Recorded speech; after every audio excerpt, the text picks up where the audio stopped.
सुप्रभातम मित्रों, सरस्वती क्लासेज के online YouTube channel पर आपका बहुत बहुत स्वागत, बहुत बहुत अभिनंदन।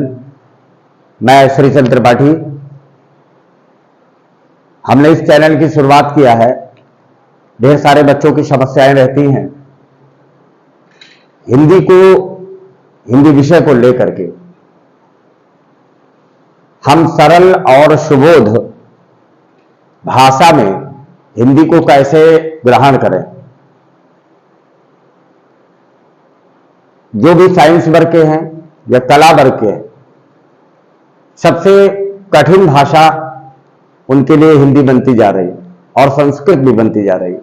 संस्कृत तो ऑलरेडी वो कठिन मानते ही हैं, लेकिन हिंदी को भी उन्होंने कठिन महसूस किया है। इस काठिन्य निवारण के लिए हमारा एक छोटा सा प्रयास है कि बच्चों को उनके पाठ्यक्रम से लेकर के और कंपटीशन लेवल तक हिंदी को कैसे पढ़ाया जाए कि उनको ज्यादा मेहनत करके याद न करना पड़े और वो आसानी से अच्छे अंक प्राप्त कर सके। हमारे चैनल में और भी ढेर सारे टीचर उपलब्ध हैं। जैसे जैसे समय आएगा आपका परिचय उन अध्यापक और अध्यापिकाओं से होता जाएगा। इस चैनल के माध्यम से मैं आपको कक्षा 9 हिंदी और संस्कृत, कक्षा 10 हिंदी और संस्कृत, कक्षा 11 हिंदी और संस्कृत, कक्षा 12 हिंदी और संस्कृत, इन कक्षाओं का अध्ययन तो हम कराएंगे ही, साथ साथ TET, CTET, UPP, TGT Hindi और टीजीटी संस्कृत, इसका भी मैं आपको सरल ढंग से, सहज ढंग से अध्ययन कराऊंगा। आशा ही नहीं, पूर्ण विश्वास है आप बड़ी आसानी से, बड़ी सहजता के साथ समझेंगे। मैंने मित्रों इसे साहित्य से या पाठ्यक्रम से क्यों जोड़ा? चाहते तो सीधे कंपटीशन लेवल की पढ़ाते, लेकिन मेरे दिमाग में यह विचार आया कि अगर बच्चों को शुरुआती दौर से ही बेहतर ज्ञान दिया जाए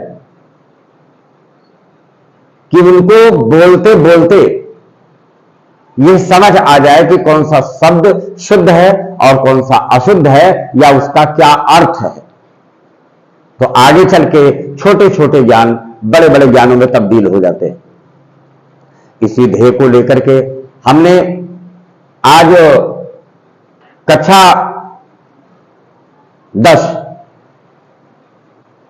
10 के हिंदी काव्य के पदलेशन को चुना है। इसके रचनाकार सूरदास जी हैं। हम इसका एक प्रकार से समझ लीजिए कि डेमो क्लास देंगे और मैं समझता हूं कि आपको अवश्य समझ में आएगा।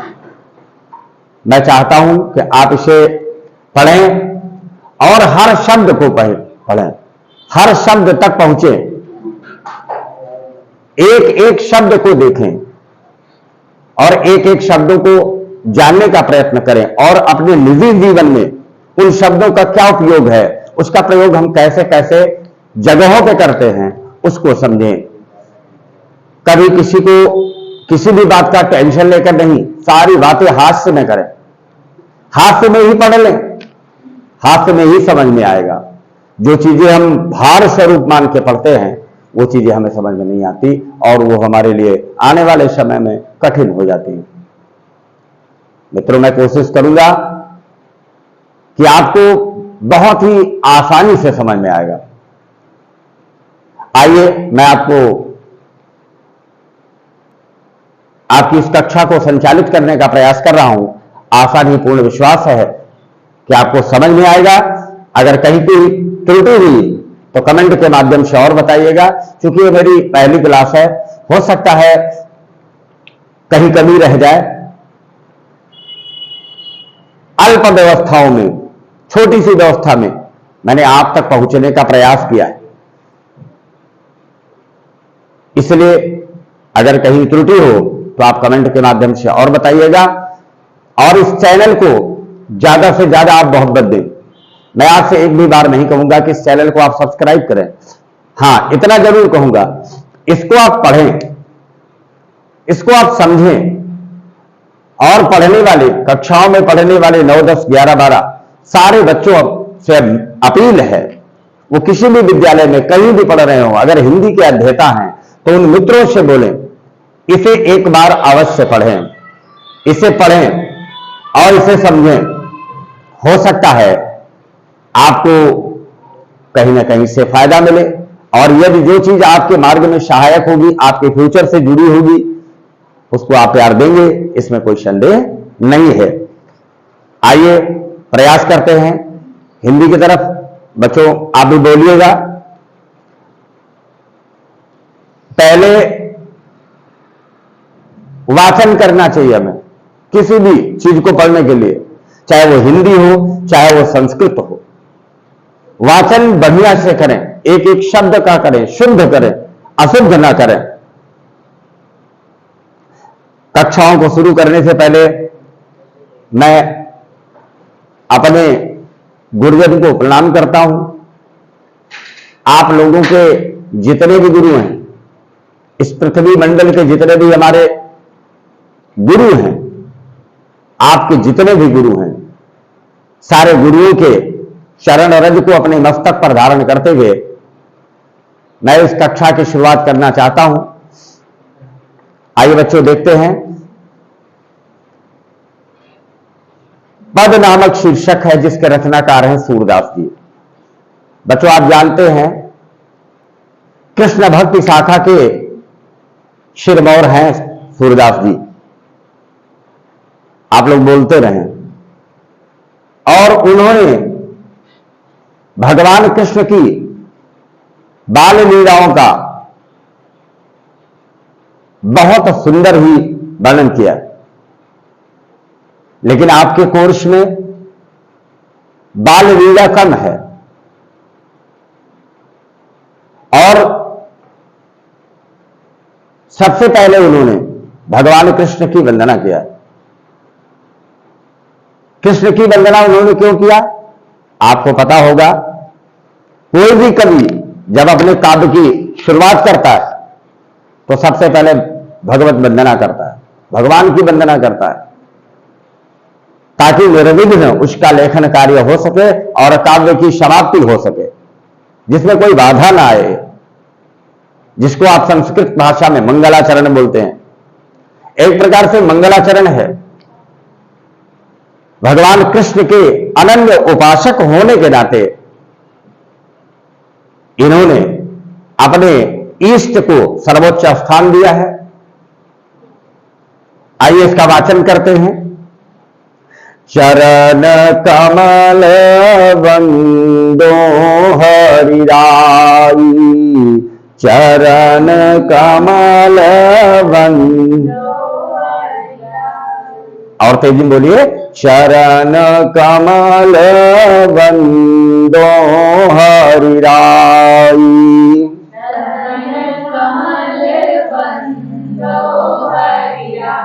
जाकी कृपा पंगु गिरिलंग है, जाकी कृपा पंगु अंधे को सब कुछ दर्शाई, अंधे को सब कुछ दर्शाई, चरण कमल वंदो हरिराई, चरण।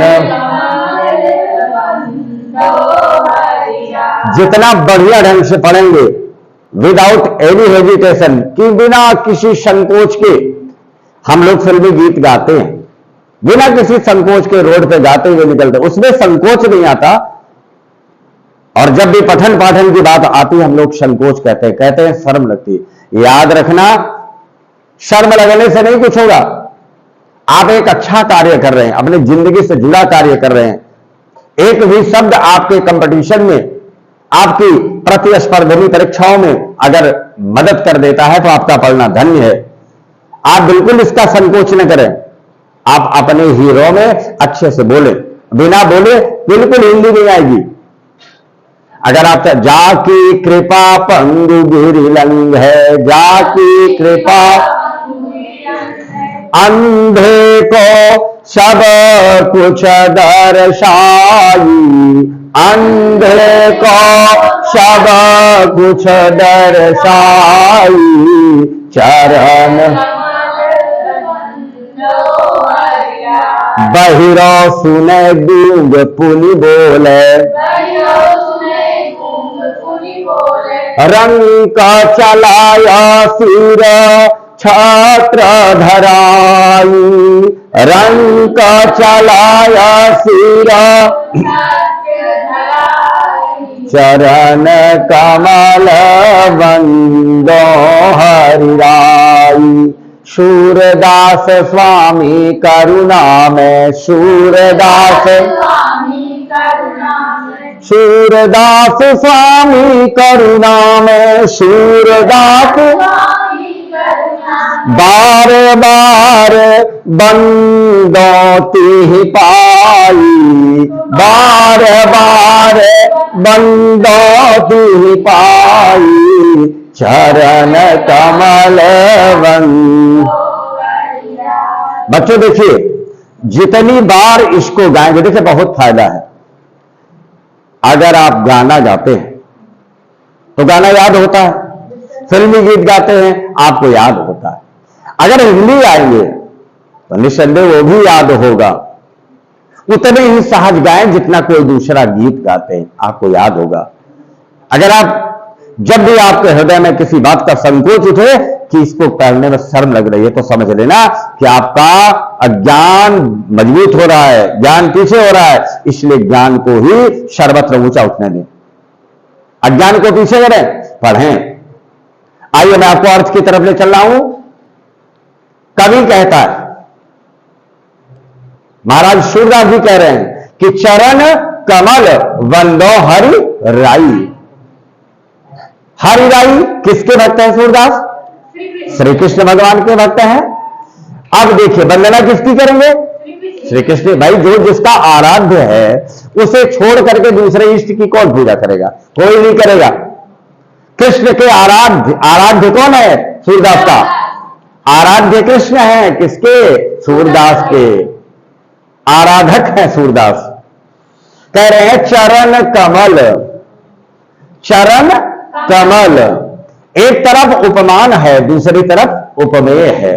और जब उपमेय और उपमान पास पास रख दिया जाए, बिल्कुल पास पास, बिना बीच में किसी व्यवधान के, तो हमेशा समझ लेना रूपक अलंकार। कौन सा अलंकार है? रूपक अलंकार है। मुख मयंक, अगर आगे ना पढ़ा जाए, मुख मयंक। मुख क्या है? उपमेय है। अब मयंक क्या है? उपमान। अगर इन दो शब्दों की बात की जाए तो वहां भी रूपक है, लेकिन आगे सम लगा है तो फिर दूसरा अलंकार होगा, वो उपमा आएगा। तो जब उपमेय में उपमान का भेद रहित आरोप हो, भेद रहित आरोप यही है, देख लीजिए, जिससे तुलना की जाए और जिसकी की जाए, अगर पास पास है तो बिल्कुल समझिएगा रूपक अलंकार है। समझ में आ रहा है ना? तो क्या कहा कवि ने कि चरण कमल वंदो हरि राई। हरि राई मैंने भगवान कृष्ण की, भगवान हरि राई कौन है? कृष्ण है। भगवान श्री कृष्ण के चरण कमल की मैं वंदना करता। वंदो मीन्स क्या होगा? वंदना करता हूं। कौन वंदना कर रहा है? सूरदास जी करेंगे। देखिए काव्य की शुरुआत कर रहे हैं, सूर सागर से है, ये सूर सागर से है भाई। और काव्य की शुरुआत कैसे करेंगे? कि भगवान की वंदना भगवत वंदना से करेंगे। तो कहा चरण कमल वंदो हरि राई, चरण कमल वंदो। मैं भगवान श्री कृष्ण के कमल रूपी चरण की वंदना करता। अगर आप कमल रूपी चरण नहीं कहना चाहते तो चरण कमल की वंदना करता हूं, रहेगा रूपक ही। अगर रूपक अलंकार में कवि ने रखा है, अगर रूपक अलंकार में कवि ने छंद को प्रस्तुत किया है, तो आप रूपक में ही उसका अर्थ बताने का प्रयत्न, या ऐसा ना बोले कि कमल के समान चरण, तो फिर थोड़ा सा लिखने के लिए लिख सकते हो, लेकिन थोड़ा सा अलग होगा। चरण कमल की, मैंने कमल रूपी चरण की, यानी भगवान कृष्ण का चरण कैसा है? कमल के समान है। किसके समान है? कमल के समान है। मैं उसकी क्या करता हूं? समझ में आई लाइन? नहीं समझ में आई? मैं भगवान श्री कृष्ण के चरण कमल की वंदना कर। अच्छा भाई, वंदना आप काहे करते हैं? कोई तो कारण हो, क्यों मैं भगवान की वंदना करूं? यहां पर ढेर सारे उदाहरण दिए हैं। ऐसी महिमा है कि हम मजबूर हैं भगवान श्री कृष्ण को की आराधना करने के लिए, कि प्रार्थना करने के लिए मजबूर हैं हम। क्या कौन सा ऐसा महत्व है? कृष्ण ने कौन से ऐसे कार्य मेरे नारायण ने कर दिया है कि जिसके कारण मैं भगवान कृष्ण को ही कह रहा हूं, राम को क्यों नहीं कह रहा हूं? राम इसलिए भी सूरदास के आराध्य नहीं है, और जो जिसका आराध्य होता है वो उसी की महिमा का वर्णन करता है। जैसे हमारी ममता अपनी मां से है। भाई हमारी ममता कैसे है? हमारी महतारी से है, तो हम कहते हैं महतारी बड़ाई करब का। जब भी सम्मान देने की बात है कि मैं अपनी मां की बात करूंगा। किसकी बात करूंगा? अपने मां। पापा हमारी मदद करते हैं, अपने पापा को प्यार करते हैं, तो क्या तुम्हारे पापा को आपके पापा को मोहब्बत होगी क्या? नहीं, हमेशा आप अपने पापा की तारीफ करेंगे। तो यहां सूरदास के पापा कौन बने हैं? उनके आराध्य कौन है? कृष्ण है, इसलिए उनके चरण कमल की वंदना होगी। समझ में आया कि नहीं? आगे चले, बिल्कुल आसानी से पढ़िए। अब कृष्ण में ऐसे कौन से गुण है कृष्ण में जिसके कारण सूरदास पूजा करना चाहते हैं, उनकी वंदना करना चाहते हैं? देखिए, जाकी कृपा पंगु गिरी लंग है। जाकी माने जिसकी, बिल्कुल देखिए, जाकी माने जिसकी, कृपा माने कृपा से, पंगु माने लंगड़ा। गांव बोलो तो पंगुल कहते हो ना, पंगुल। और पंगुल को इस आइए ब्रज में देखते हैं, पंगु माने लंगड़ा। क्या कर लेता भैया? गिरी, पहाड़ पर्वत ऊंचे होते के नीचे, ऊंचे बड़े बड़े होते हैं, और इसको क्या कर जाता है? लांघ जाता है। पहला कारण है सूरदास का, जो सूरदास को ज्यादा वंदना करना चाहते हैं, उनके चरण कमल की पूजा करना चाहते हैं, कि जिसकी कृपा से लंगड़ा पहाड़ों को लांघ जाता है। एक कारण बताया, मैं कृष्ण को चाहता क्यों हूं? जिसकी कृपा से लंगड़ा पहाड़ों को, बोलो कौन सा समझ में नहीं आया? बोलो समझ, कौन सा समझ में नहीं आया? लंगड़ा माने लांघ जाता है, गिर माने पर्वत पहाड़, पंगु माने लंगड़ा, और जाकी कृपा माने जिसकी कृपा से लंगड़ा पहाड़ों को लांघ जाता है। एक कारण हुआ। दूसरा, अंधे को शब पूछ दरसाई, अंधे को शब पूछ दरसाई, चरण कमल बंद। अंधे माने अंधा, को माने को, सब कुछ माने सबको, दर्शाई माने, बताइए, एक गुण तो था ही, दूसरा क्या आया? अंधे को सब कुछ दिखाई देने लगता है। अंधे को सब कुछ दिखाई देने लगता है। पहला गुण बताया, जिसकी कृपा से लंगड़ा पहाड़ों को लांघ जाता है, और जिसकी कृपा से अंधा सब कुछ देखने लगता है। ऐसे भगवान श्री कृष्ण के चरण कमल की मैं बोली है। वंदना के काबिल कृष्ण की नहीं है? क्योंकि देखिए, लंगड़ा मेढ़ गाड़ नहीं, बड़ा बड़ा पहाड़ जंप कर जाता है, कूद जाता है। कब करेगा? जब भगवान की कृपा होगी, कृष्ण भगवान कृपा करेंगे, उनकी कृपा प्राप्त करके देखिए लंगड़ा पहाड़ों को लांघ जाता है। और अंधा भैया जिसको कुछ नहीं दिखता, वो भी सब कुछ देखने लगता है। किसकी कृपा से? श्री कृष्ण की कृपा से, भगवान की कृपा से। मैंने फिर से सुनो, जिसकी कृपा से लंगड़ा पहाड़ों को लांघ जाता है और अंधे को सब कुछ दिखाई देने लगता, ऐसे भगवान श्री कृष्ण के चरण कमल की मैं क्या करता हूं? वंदना करता। आगे चले, बिल्कुल देखिए, बहिरो सुने आसान सा अर्थ है। बहिरो माने बहरा, सुने माने सुनने लगता है। बहरा क्या होता है? सुनने। अच्छा, बहरे सुनते हैं? बिल्कुल सुनते हैं जब भगवान कृपा कर दे तो। जब भगवान कृपा कर दे तो भैया बहरे भी सुनने लगते हैं। मानते हैं कि नहीं? अरे बहुत से ऐसे उदाहरण हैं, बहुत से ऐसे उदाहरण हैं कि भगवान की कृपा अगर मिल जाए तो असंभव कार्य भी क्या हो जाता है? संभव हो जाता है। वीडियो बड़ी होगी, नहीं तो मैं आपको बताता, आपके लेवल से थोड़ा ऊंचा है, आगे चलेंगे तो फिर बताएंगे आपको। तो बहरा सुनने लगता है और गूंगा गूंगा पुनी बोले। गूंग माने गूंगा, पुनी माने गुना दोबारा, गूंग माने गूंगा, पुनी माने दोबारा, बोले माने बोल। बहरा सुनने लगता है और गूंगा दोबारा बोलने लगता है। पुनी लिखा भैया, दोबारा। रंग को चलाया सिर छात्र धराई, रंग को चलाया सिर छात्र धराई, चरण। अभी तक क्या देखा? बहरा सुनने लग रहा भैया, देखो। और गूंगवा बोले लाग, केकरी कृपा से? श्री के। यार भगवान कृपा करे तो क्या नहीं हो सकता? सब हो सकता है। हर दुष्कर और असंभव कार्य एक बार भगवान कृपा कर दे तो सब मुमकिन है। ये देखो, गूंगा बोल रहा है, गूंगा बोल रहा है, बहरा सुन रहा है। और रंक मानी गरीब, रंक माने गरीब। राजा का अपोजिट क्या होता है? रंक होता है। इसे बोलोगे। भिखारी चले, चले माने चलने लगता है, क्या करके?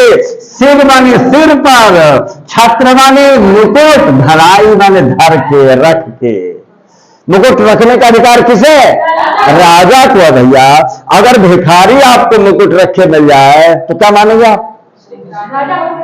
भगवान की बहुत बड़ी कृपा हो गई। भगवान की, हाँ, ये तो प्रजातंत्र देश है, यहां चाय बनाने वाला भी प्रधानमंत्री हो जाता है। तो किसकी कृपा हुई? भगवान की कृपा नहीं दिख रही क्या? इससे बड़ी कृपा क्या देखोगे? रंग को चलायो माने गरीब व्यक्ति भी चलने लगता है। सिर छत्र, छत्र माने बोलो, छत्र माने एक छत्र एक मुकुटमणि। पढ़िए रामायण में, रामचरितमानस में है, एक छत्र एक मुकुटमणि। समय मिलेगा तो अवश्य चर्चा करेंगे। यहां देखो, गरीब भी चलने लगता है सिर पर छत्र धारण करके, अर्थात गरीब भी राजा बन जाता है। कब? जब भगवान की कृपा हो जाए। जब भगवान कृपा करते हैं तो गरीब भी राजा बन जाता है। आइए दो लाइन फिर से। जिसकी कृपा से लंगड़ा बड़े बड़े पहाड़ों को लांघ जाता है, अंधा सब कुछ देखने लगता है, बहरा सुनने लगता है, गूंगा फिर से बोलने लगता है और गरीब राजा बन जाता है। अब बताइए अगली लाइन क्या कह रही है कि सूरदास स्वामी करुणा में, सूरदास स्वामी करुणा में। सूरदास कौन है? रचनाकार है, इसलिए नाम आया इनका। सूरदास कौन है? हाँ, जब भी किसी कवि का नाम आ जाए तो आपको सिर्फ यही कहना है कि सूरदास जी कहते हैं। तुलसी आ जाए, तुलसीदास जी कहते हैं। रसखान आ जाए, रसखान। बोलो, कह लेंगे कि नहीं कह लेंगे? जब भी उनके काव्य खंड में कभी किसी रचनाकार का नाम आए, उन्हीं का नाम आए तो वो कहते हैं। बच्चों ऐसा लिखेंगे, सूरदास स्वामी करुणा में। सूरदास जी कहते हैं। अच्छा, यहां स्वामी कौन है? वाह प्रभु वाह, यहां श्री कृष्ण स्वामी है। अच्छा, हमारे स्वामी हैं कैसे? करुणा माने दया, मैं माने युक्त, जो दया से युक्त हैं, जो दयालु हैं, जो अकारण अहेतु की कृपा करते हैं, इसलिए उन्हें करुणामयी कहा जाता है। अजा मिले धम में भी क्या थी बुराई, मगर आपने उसकी बिगड़ी बनाई। घड़ी मौत की उसके सर पे जवाई, तो बेटे नारायण की रट थी लगाई। तुरंत खुल गए उसके बैकुंठ द्वारे, हरे कृष्ण गोविंद मोहन मुरारे। ना जाने कैसे दृष्टांत इतने भरे पड़े हैं जिस पर भगवान ने अहेतु की कृपा किया है। तो उनके लिए क्या है, इतने लंबे, यही देख लो इतने इतने कार्य किया, बोलो दयालु है कि नहीं है।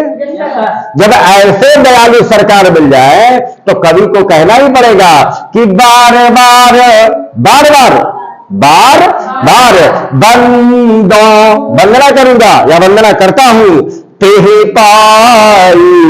ऐसे दयालु ऐसे करुणामयी भगवान को पाकर के मैं बार बार उनकी वंदना करता। फिर से देखो, सूरदास स्वामी करुणा में, सूरदास स्वामी करुणा में, अरे बार बार बंदौती ही पाई। बार बार मैं उनकी वंदना करूंगा। कितनी बार करूंगा? जितने सांसें हैं उतनी बार करूंगा, इसलिए कि उन्होंने इतनी सारी कृपाएं किया। तो वंदना के योग्य है कि नहीं? सूरदास और किसी भगवान को काहे खोजने जाएंगे, क्योंकि इन्हीं की कृपा से लंगड़ा पहाड़ों को लांग जा रहा है, अंधा सब देखने लग रहा है, बहिरा सुनने लग रहा है, गूंगा फिर से बोलने लग रहा है, गरीब भी क्या बन रहा है, राजा मोदी बन रहा है गरीब। बोलो तो तब कहा अंतिम लाइन में कि सूरदास जी कहते हैं ऐसे दया के सागर, ऐसे करुणामयी भगवान को पा करके मैं उनकी बार बार चरण कमल की वंदना करता। आशा नहीं पूर्ण विश्वास है आपको समझ में आया होगा। हर शब्द तक पहुंचे, हर शब्द तक पहुंचे और हर शब्द का अच्छे से उच्चारण करें, हर शब्द का अर्थ देखें। और काठिन्य निवारण में जब भी बच्चों हमारी क्लास पढ़े तो उसमें पेंसिल लेके बैठे और उस पुस्तक पर शब्द का जब भी अर्थ बताएं आप उस पर इंडिकेट कर लें, बाद में उसको अपनी कॉपी पे कर लेना। ये आपके शब्द, एक कविता में अगर 10 शब्द भी आपको नए मिल रहे हैं तो 30 को 10 से मल्टीप्लाई करेंगे तो 30 दामा 300 नए शब्द मिलेंगे। और यही एक दिन साल भर में एक लंबी श्रृंखला होगी, लंबी श्रृंखला होगी शब्दों की, जब आप सबसे बढ़िया टीचर बनेंगे। बच्चे नहीं, स्टूडेंट नहीं, बहुत अच्छे अध्यापक बनेंगे। आइए इसके साहित्य काव्यगत सौंदर्य को देख लेते हैं थोड़ा सा। देखिए इसमें चरण कमल में कौन सा अलंकार है? रूपक। कौन सा अलंकार है? अगर अलंकार बच्चों आए तो कौन सा लिखेंगे? रूपक अलंकार। देखिए रस, छंद, अलंकार, शैली और छंद, इतना तो लिखना चाहिए साहित्यिक सौंदर्य में। तो रस कौन सा हो गया? रूपक। सॉरी, अलंकार कौन सा हो गया? हाँ, इस पर इंडिकेट कर दिया करो, क्या है? अलंकार। अलंकार कौन सा हो गया? रूपक हो गया। छंद क्या हो गया?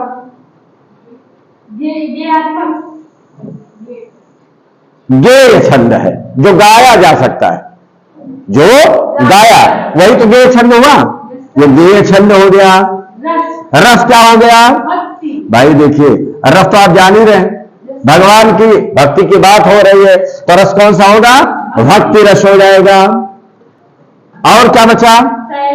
शैली। शैली मुक्तक होगी। शैली क्या होगी? मुक्तक। एक दूसरे से जब काव्यखंड बने ना हो, कोई कहानी टाइप की ना बने, तो हमेशा शैली मुक्तक होगी। क्या होगी?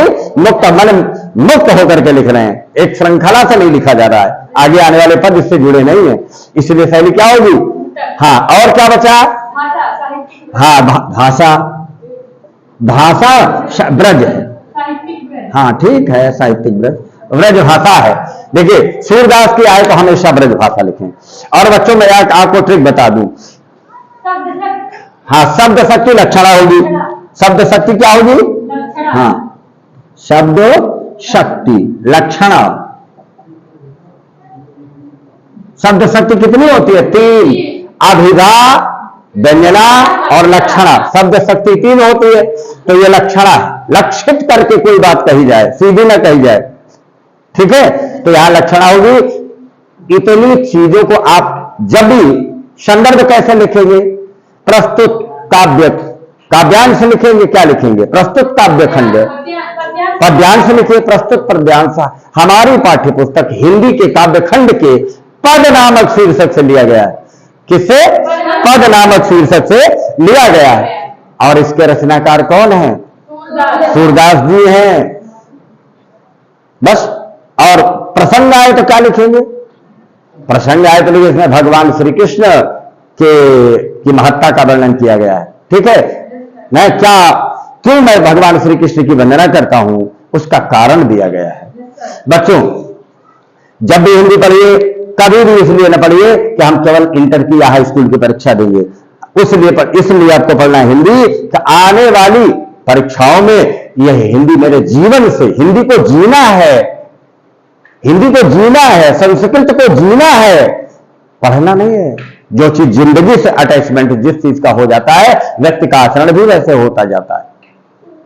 हिंदी जरूर पढ़ें। आप सबसे निवेदन है, सभी माता पिता से निवेदन है कि अपने बच्चों को हिंदी पढ़ाएं, संस्कृत पढ़ाएं, संस्कृत वाला बनाएं, हिंदी वाला बनाएं।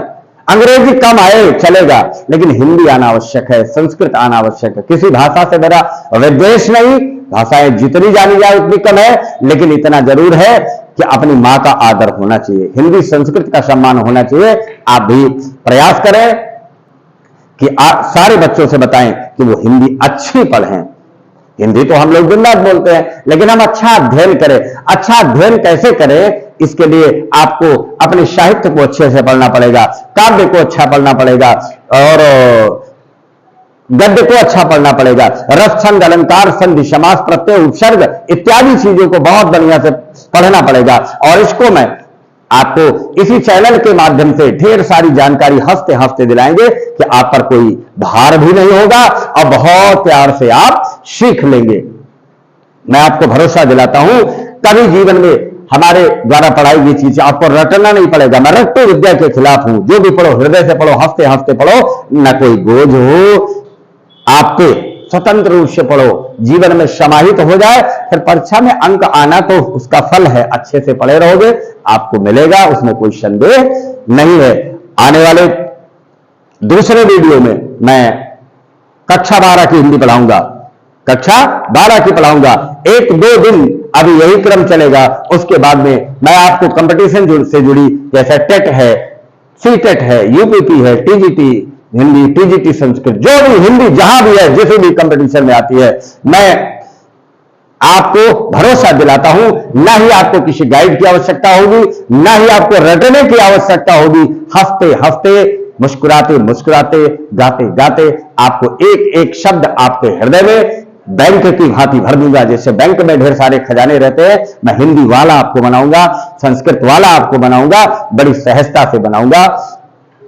आज के दिन बस इतना ही। बहुत बहुत प्रणाम। हमारी वीडियो को देखने के लिए बहुत बहुत धन्यवाद। यदि आपको पसंद आए तो जरूर लाइक करिएगा। यदि आपकी इच्छा कहे तो इस सरस्वती क्लासेस को, जिसपे हिंदी और संस्कृत विशेष रूप से चलेगी, इसको सब्सक्राइब कीजिएगा। आशा नहीं, पूर्ण विश्वास है आप हमारी कक्षा को पसंद करेंगे। बहुत बहुत धन्यवाद।